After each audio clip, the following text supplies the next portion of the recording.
Bienvenue sur le podcast du site media24.fr, le média indépendant d'information sur l'économie, l'environnement et les sciences.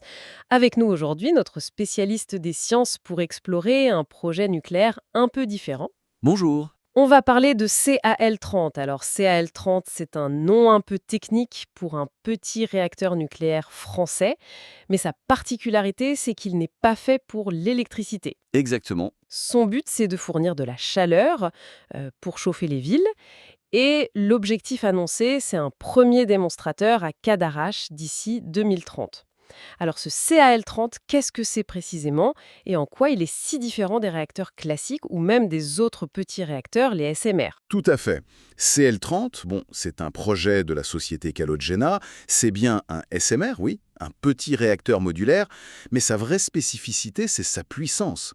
30 mégawatts thermiques. C'est vraiment ça le point clé. Thermique donc que de la chaleur. C'est ça. Contrairement à d'autres projets français qu'on connaît, comme Newhard ou même Jimmy, qui, eux, visent l'électricité ou la chaleur pour l'industrie, CL30, lui, il est pensé uniquement pour alimenter les réseaux de chauffage urbain. L'idée derrière, c'est d'avoir une source de chaleur stable, sans CO2 et très locale, en circuit court, quoi. Ah oui, je vois. Juste de la chaleur. Et techniquement, ça veut dire quoi? Parce que le nucléaire, ça reste quand même assez complexe, non? Ben justement, l'argument principal, c'est une relative simplicité technique. Il fonctionne à une température assez modeste, autour de 100 degrés, et surtout, point très important, à très basse pression, 0,6 bar. 0,6 bar. Oui, 0,6 bar. Pour donner une image, c'est moins que la pression dans un pneu de vélo. Ah oui, effectivement. Du coup, ben, pas besoin de toute la partie complexe des turbines, des alternateurs, des générateurs électriques. L'eau est chauffée dans le réacteur et hop, elle part directement dans le réseau de chaleur. Donc, moins de composants, un système plus compact et, sur le papier en tout cas, moins de risques liés à la haute pression qu'on trouve dans les réacteurs classiques. 0,6 bar. C'est vrai que ça change la donne par rapport à l'image qu'on a du nucléaire. Ça paraît presque simple dit comme ça.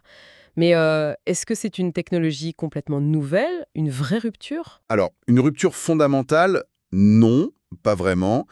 Calogena, en fait, il s'appuie beaucoup sur le retour d'expérience des réacteurs de recherche, ce qu'on appelle les réacteurs piscine.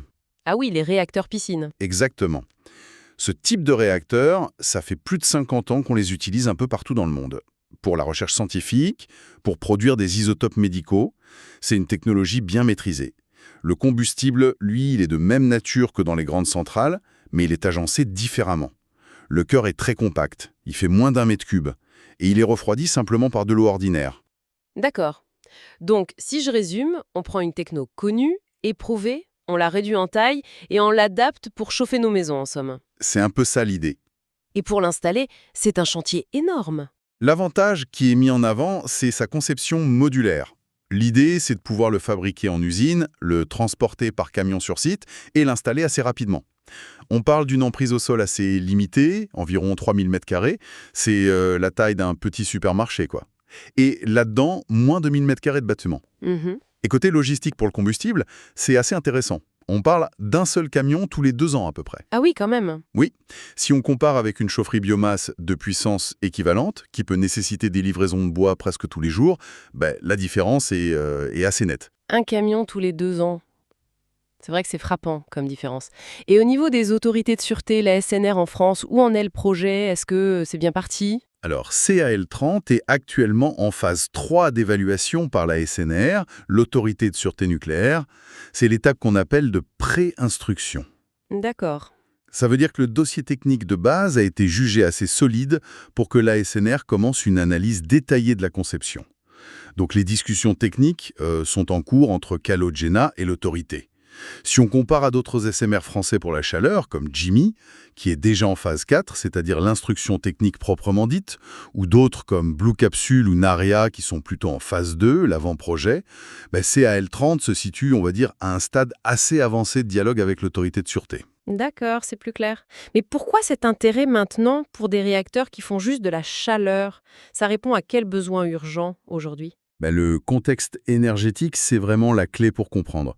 On cherche partout à sortir des énergies fossiles, surtout du gaz pour le chauffage. Les villes en particulier, elles ont besoin de solutions pour décarboner leur réseau de chaleur existant ou en créer de nouveaux. Et le nucléaire thermique, c'est une des options sur la table. Une option décarbonée, donc. Exactement. Production de chaleur sans CO2, très stable, qui ne dépend pas de la météo, contrairement au solaire ou à l'éolien, et aussi capable de moduler sa puissance, de s'adapter à la demande. C'est ce qu'on appelle le suivi de charge. Et puis, il y a les avantages locaux. Une empreinte au sol réduite, on l'a dit, pas besoin des grandes tours de refroidissement qu'on voit sur les centrales électriques, donc moins d'impact visuel, moins de bruit aussi. Et la basse pression, la basse température, c'est aussi un argument fort pour la sûreté, ce qu'on appelle la sûreté passive. Une solution locale, pilotable, sans carbone, le potentiel semble intéressant, peut-être même au-delà de nos frontières. Est-ce qu'il y a une vision pour l'export et est-ce qu'il y a d'autres acteurs sur ce créneau spécifique de la chaleur nucléaire? Oui.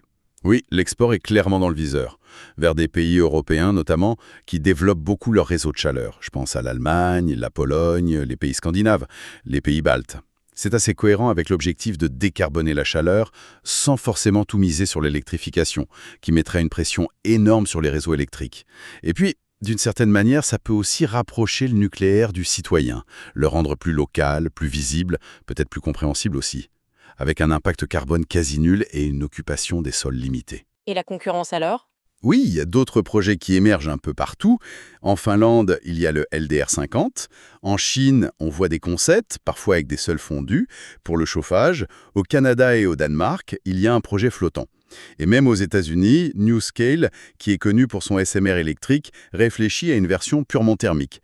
Donc oui, le secteur bouge. Le paysage évolue, c'est clair. Mais l'article sur lequel on se base soulève un point important, un défi qui n'est pas technique, celui-là. C'est l'acceptation. L'acceptation par la société, par les politiques, d'avoir ce type de petits réacteurs nucléaires à proximité des villes. C'est tout à fait exact.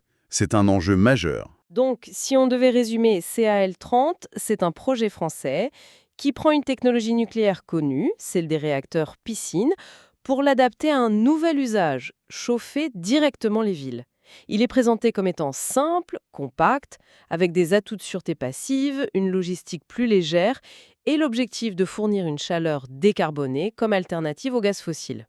Oui, c'est une bonne synthèse. La technologie de base est là, le besoin énergétique est clairement identifié, mais la grande question qui reste, c'est celle de l'acceptabilité. Est-ce que la société française, est-ce que les élus locaux sont prêts à accepter l'installation de ce nucléaire dit de proximité, même s'il est présenté comme discret, à basse pression? C'est sans doute là un des points vraiment déterminants pour l'avenir de CAL30 et des projets de ce type.